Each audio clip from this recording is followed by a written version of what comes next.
শরীয়তপুরের জাজিরা থানা ভবনের ভেতর থেকে উদ্ধার করা হয়েছে ওসি আল আমিনের মরদেহ। তিনি আত্মহত্যা করেছেন বলে প্রাথমিকভাবে ধারণা করছে পুলিশ ও চিকিৎসক। ওসির স্বজনেরা জানিয়েছেন 2 বছর ধরে বিষণ্ণতায় ভুগছিলেন তিনি। তবে এই ঘটনায় প্রকৃত কারণ উদ্ঘাটনে কাজ করছে পুলিশ। 4 মাস আগে ঢাকার সিআইডি থেকে বদলি হয়ে শরীয়তপুরের জাজিরা থানায় যোগ দেন ওসি আল আমিন।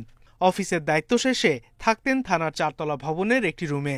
বৃহস্পতিবার সকালে কাজ শুরু করেন স্বাভাবিকভাবেই।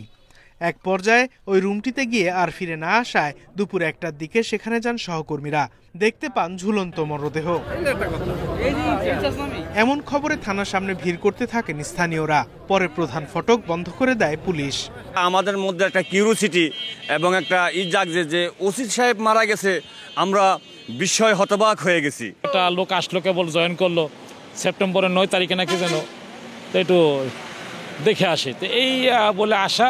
খবর পেয়ে থানায় যান ঊর্ধ্বতন কর্মকর্তারা। প্রাথমিকভাবে পুলিশ ও চিকিৎসকের ধারণা আত্মহত্যা করেছেন ওসি আল আমিন।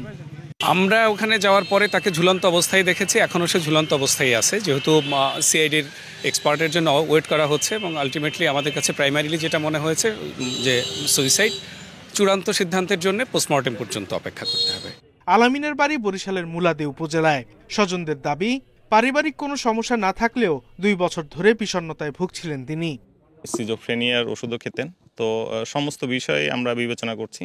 ওনার যে ওষুধগুলো ছিল সেই ওষুধগুলো আমরা পেয়েছি, এবং ওনার ভাইয়ের সাথে কথা বলেছি। বিগত 2 বছর থেকে উনি ডিপ্রেশনের ওষুধ খাচ্ছিলেন। ফ্যামিলিতে কোনো অসন্তোষ ছিল না, ফ্যামিলিতে কোনো অসন্তোষ নাই। 2টা বাচ্চা নিয়ে খুব সুখী পরিবার আছে। ঘটনাস্থল পরীক্ষা করেছে ঢাকা গোয়েন্দা বিভাগের ফরেনসিক দল। ময়নাতদন্তের জন্য মরদেহ পাঠানো হয়েছে ঢাকা মেডিকেলে। Independent news.